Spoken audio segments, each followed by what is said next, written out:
ನಿಮಿಷ ನಾನು ಕೇಳೋ ಕ್ವಶನ್ಗೆ ಆನ್ಸರ್ ಮಾಡ್ಬಿಡಿ. ಫಸ್ಟು ಒಂದು ಸಿನಿಮಾ ಸ್ಟಾರ್ಟ್ ಆಗುತ್ತೆ, ಕರೆಕ್ಟ್ ಅಲ್ವಾ? ಹೌದು. ಅದ್ರಲ್ಲಿ ಆ ಕಾರ್ಡ್ ಬರುತ್ತೆ. ಹೌದು. ಲಾಸ್ಟಲ್ಲಿ ಮತ್ತೆ ಅದೇ ಸಿನಿಮಾ ಓಪನ್ ಆಗುತ್ತೆ. ಹೌದು. ಆ ಡೈರೆಕ್ಟರ್ ಏನ್ ಹೇಳ್ತಾನೆ, ನಾನು ಕಥೆನೇ ಮಾಡಲ್ಲ, ನಾನೇನೋ ಬೇರೆ ತೋರಿಸ್ತೀನಿ ಅಂತಾನೆ. ಹೌದು. ಫೈನಲಿ ಏನ್ ಹೇಳ್ತಾನೆ ಅವ್ನು ಎಂಡ್ ಫೋಕಸ್ ಏನಂತಾನೆ? ಫೋಕಸ್ ನೀವು ಲಾಸ್ಟಲ್ಲಿ ನೋಡಿಲ್ಲ ಅಂದ್ರೆ ಅವರು, ಕರೆಕ್ಟ್ ಅಲ್ವಾ? ಹೌದು. ಅವ್ನು ಡೈರೆಕ್ಟ್ರೆ ನಾನೇ ನಿನ್ ಕತೆ ಹೇಳಲ್ಲ ಅಂತ ಹೇಳ್ತಾನೆ ಅವನು. ಈ ಡೈರೆಕ್ಟ್ರು ಎಗೈನ್ ನಾನೊಂದು ಸ್ಟೋರಿ ಹೇಳಿ ನೀನು ಮಿಸ್ಲೀಡ್ ಮಾಡಲ್ಲ, ನಿನ್ನ ಸ್ಟೋರಿ ನೀನು ನೋಡ್ಕೋ ಅನ್ನೋ ಥರ ಕತೆ ಇದು. ಸರ್, ಫೋಕಸ್ ಮಾಡೋದು, ಅದು ಫೋಕಸ್ ಆಗೋದು ಅದು ಪ್ರೇಕ್ಷಕನಿಗೆ ಬಿಟ್ಟಿದ್ದು. ಅದು ಅವ್ರವ್ರ ಗಮನ ಹೆಂಗಿರುತ್ತಾ, ಯಾರ್ಯಾರು ಇರುತ್ತಾ, ಅವ್ರು ಸ್ಟ್ರಾಂಗ್ ಎಷ್ಟಿರ್ತಾರೋ ಅಷ್ಟು. ಅದಕ್ಕೆ ಕೇಳಿ ಒಂದು ನಿಮಿಷ, ಅದಕ್ಕೆ ನಿಮ್ಮ ಪರವಾಗಿ ನೀವು ಮಾತಾಡ್ಬೇಕು ಅಷ್ಟೇ ಈ ಸಿನಿಮಾದಲ್ಲಿ. ನಿಮ್ಗೆ ಅನಿಸ್ತು ಅಂತ ಅಲ್ಲ, ಈಗ ನನಗೆ ಅನಿಸ್ತಾ ಇರೋದು ಅದು ಈ ಬೇರೆ ಪರಿಣಾಮ ಎದುರಿಸ್ತು ಇದರಿಂದ ಅಂತ ನನ್ನ ಅನಿಸಿಕೆ. ಅದು ನಿಮ್ಮ ಅನಿಸಿಕೆ. Thank you. ಓಕೆ, ಸರಿ, ಥ್ಯಾಂಕ್ ಯು.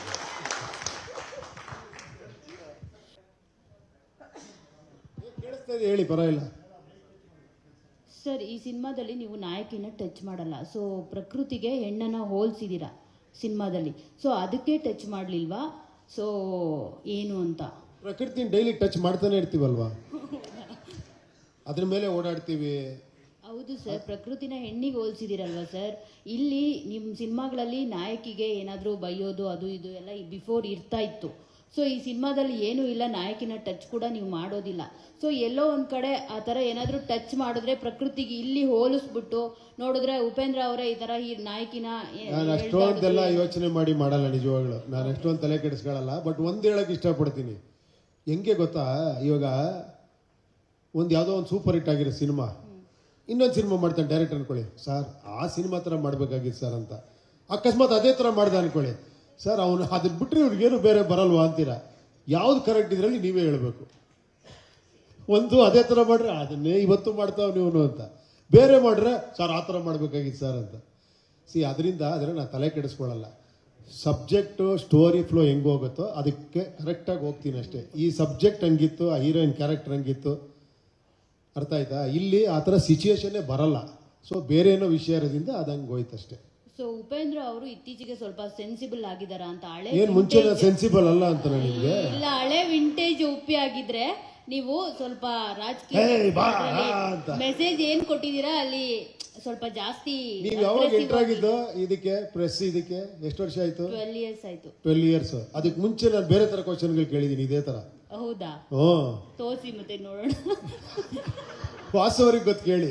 ಅದೇ ಸರ್, ಅಂದ್ರೆ ಮುಂಚೆ ನೀವು ಇದರಲ್ಲಿ ಮೆಸೇಜಸ್ ಒಂದಷ್ಟು ಹೇಳಿದಿರಲ್ವಾ, ರಾಜಕೀಯದ ಬಗ್ಗೆ ಆಗಿರ್ಬೋದು, ಬೇರೆದ್ರ ಬಗ್ಗೆ ಆಗಿರ್ಬೋದು, ಮೀಡಿಯಾಗಳ ಬಗ್ಗೆ ಆಗಿರ್ಬೋದು ಹೇಳಿದಿರಲ್ವಾ. ಸೊ ಇನ್ನಷ್ಟು ಅಗ್ರೆಸಿವ್ ಆಗಿ ಇರ್ತಾ ಇತ್ತು ಅದು ಅಂತ ನನ್ನ ಅನಿಸಿಕೆ. ಈಗ ಸ್ವಲ್ಪ ಏನೇ ಮಾಡಿದ್ರು ಕಾಂಟ್ರವರ್ಸಿಗಳಾಗುತ್ತೆ ಅಂತ ಏನಾದ್ರೂ ಉಪ್ಪಿ ಸರ್ ಥಿಂಕ್ ಮಾಡಿ ಈ ತರ ಒಂದಷ್ಟು ಟಾಪಿಕ್ಸ್ ಇಟ್ಟಿದ್ದೀರಾ ಅಂತ. ಇದು ಕಾಂಟ್ರವರ್ಸಿ ಆಗುತ್ತೆ ಅನ್ಕೊಂಡೆ. ಕಾಂಟ್ರವರ್ಸಿ ಆಗಕ್ಕೂ ಮಾಡಕ್ಕೂ ಗೊತ್ತಾಗ್ತಾ ಇಲ್ಲ ಯಾರಿಗೂ. ಯಾರ ಬಗ್ಗೆ ಕಾಂಟ್ರವರ್ಸಿ ಮಾಡೋದು? ಸರ್, ಒಂದು ನಿಮಿಷ.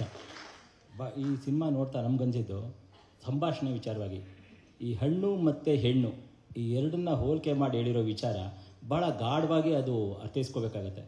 ಅದೀಗ ಆಲ್ರೆಡಿ ಕೆಲವು ರೋಡ್ಗಳು ನೋಡಿ, ಆಟೋಗಳ ಮೇಲೆ ಕೂಡ ಅದನ್ನು ಮೆನ್ಷನ್ ಮಾಡ್ಕೊಂಡಿದ್ದಾರೆ, ಆ ವರ್ಡಿಂಗ್ಸ್ನ. ಹಣ್ಣು ಕಚ್ಚಕ್ಕೆ ಮುಂಚೆ ಹೆಣ್ಣು ಮುಂಚೆ ಆ ಥರದ ವರ್ಡನ್ನು. ಸೊ ಈ ಥರದ ಆಲೋಚನೆ ಬಹಳ ಹೇಗೆ ನಿಮ್ಮ ಈ ಥಾಟ್ಸ್ಗಳೆಲ್ಲ ಕ್ಯಾರಿ ಮಾಡುತ್ತೆ ಅಂತ? ಇಲ್ಲ ಸರ್, ಆ ಸಿಚುಯೇಷನ್ ಹಂಗಿತ್ತು. ಅದು ಹೆಂಗೆ ಅಂತ ಹೇಳಿದ್ರೆ ಗೊತ್ತಾಗಲ್ಲ. ಅದು ಆ್ಯಕ್ಚುಲಿ ಅದನ್ನು ನಿಜ ಹೇಳ್ಬೇಕಂದ್ರೆ ಅದನ್ನು ನಾವೇನೋ ತಲೆ ಉಪಯೋಗಿಸಿ ಮಾಡಿದ್ವಿ ಅಂತಲ್ಲ, ಸಮ್ ಟೈಮ್ ಬರುತ್ತೆ ಅಷ್ಟೇ. ಅದು ಇದೊಂದು ಡಿಫಿಕಲ್ಟ್ ಕ್ವಶನ್. ಈ ಸೀನ್ ಹೆಂಗೆ ಮಾಡಿದ್ರಿ ನೀವು ಅಂದರೆ ಅದು ನಮ್ಗೆ ಹೇಳಕ್ಕೆ ಗೊತ್ತಾಗಲ್ಲ. ಅದಾಗಿರುತ್ತೆ, ಅದು ಆ ಡೈಲಾಗ್ ಹಂಗೆ ಬಂದಿರುತ್ತೆ ಅಷ್ಟೇ.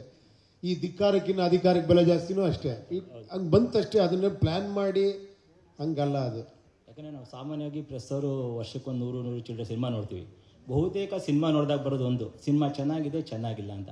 ಆದರೆ ನೀವು ಮಾಡೋ ಸಿನಿಮಾ ಬಂದಾಗ ಒಂದೇ ಪ್ರಶ್ನೆ ಬರೋದು, ಅರ್ಥ ಆಯ್ತಾ ಅರ್ಥ ಆಗಿಲ್ವಾ ಅನ್ನೋದು.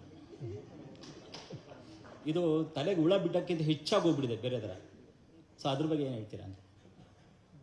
ಅದು ನಾನು ಏನಂತ ನನಗೂ ಗೊತ್ತಾ. ನಾನು ನಿಜ ಹೇಳ್ಬೇಕಂದ್ರೆ ತುಂಬ ಕನ್ವಿನ್ಸ್ ಮಾಡೋಕ್ಕೆ ಟ್ರೈ ಮಾಡ್ತೀನಿ. ಸಿನಿಮಾದಲ್ಲಿ 100 ಸತಿ ಯೋಚನೆ ಮಾಡ್ತೀನಿ, ಇದು ಅರ್ಥ ಆಗಬೇಕು, ಇದಕ್ಕೊಂದು ಡೈಲಾಗ್ ಹಾಕಬೇಕು, ಇದಕ್ಕೊಂದು ಅಟ್ಲೀಸ್ಟ್ ಕೆಳಗಡೆ ಇದಾಕಬೇಕು ಅಂತ ತುಂಬ ಟ್ರೈ ಮಾಡ್ತೀನಿ. ಬಟ್ ಅದು ಏನಕ್ಕೂ ಗೊತ್ತಿಲ್ಲ. ನನ್ನ ಪಿಕ್ಚರ್ ಅರ್ಥ ಆಗಿಲ್ಲ, ಅರ್ಥ ಆಗುತ್ತೆ ಅಂತ ಯಾಕೆ ಡಿಸ್ಕಷನ್ ಆಗುತ್ತೆ ಅಂತಲೇ ಗೊತ್ತಿಲ್ಲ. ರಿಯಲಿ ಅದೊಂದು ನನಗೆ ಇವತ್ತಿಗೂ ಒಂದು ಇದು ಆ್ಯಕ್ಚುಲಿ. ಎಸ್, ಆ ಡಿಸ್ಕಷನ್ ಇರುತ್ತೆ, ನೋ ಡೌಟ್ ಆ್ಯಕ್ಚುಲಿ. ಬಟ್ ಇದರಲ್ಲಿ ನಿಮಗೆ ನೀವೇ ನೋಡಿದ್ದೀರಾ, ನಾನೇನು ಹೇಳೋದು ಬೇಕಾಗಿಲ್ಲ.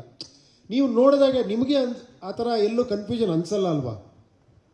ನನಗೇನಾದ್ರು ಅನ್ಸುತ್ತಾ ಅಂತ ಲಾಸ್ಟಲ್ಲಿದೆ, ಖಂಡಿತ ಒಪ್ಕೊತೀನಿ. ಬಿಗಿನಿಂಗ್ ಇದೆ ಆ ಕ್ಯೂರಿಯಾಸಿಟಿ, ಲಾಸ್ಟಲ್ಲಿದೆ. ಬಟ್ ಮಧ್ಯದಲ್ಲಿರೋ ಕಥೆಯಲ್ಲಿ ಯಾವುದೇ ಕನ್ಫ್ಯೂಷನ್ ಇಲ್ಲ ಅಲ್ಲಿ. ಬಟ್ ಅದಕ್ಕೆಲ್ಲ ಸಿಂಕ್ ಮಾಡ್ಕೊಂಬಿಟ್ರೆ ಕಷ್ಟ. ಇಲ್ಲಿ ಇವ್ರು ಹೊರಗೆ ಬಂದಿದ್ದು ಈ ಪಿಕ್ಚರ್ ನೋಡಿ, ಓ ಇದಕ್ಕದ ಅಂತ ತಲೆ ನಾವೇ ಗಬ್ಬೆಬ್ಸ್ಕೊಂಡ್ಬಿಟ್ರೆ ಫುಲ್ ಕನ್ಫ್ಯೂಸ್ ಆಗೋಗ್ಬಿಡುತ್ತೆ ಪಿಕ್ಚರ್. ಸರ್, ಈ ಪ್ರೊಡ್ಯೂಸರ್ಗೆ ಕಥೆನ ಹೇಗೆ ಒಪ್ಪಿಸ್ತೀರಾ ಸರ್? ನಂಗೆ ಈಗಲೂ ಅರ್ಥ ಆಗ್ತಾರೆ. ಯಾಕಂದರೆ ಅವ್ರು ಹೇಗೆ ಒಪ್ಕೊಂಡು ನಿಮ್ಮ ಸಿನಿಮಾಗೆ ದುಡ್ಡು ಹಾಕ್ತಾರೆ ಅನ್ನೋದು ಒಂದು ಪ್ರಶ್ನೆ ನನಗೆ. ಅವ್ರು ನನ್ನ ಒಪ್ಕೊಂತಾರಷ್ಟೇ, ಅವ್ರು ನನ್ನ ಮೇಲಿರೋ ನಂಬಿಕೆ ಅಷ್ಟೇ, ಇನ್ನೇನಿಲ್ಲ.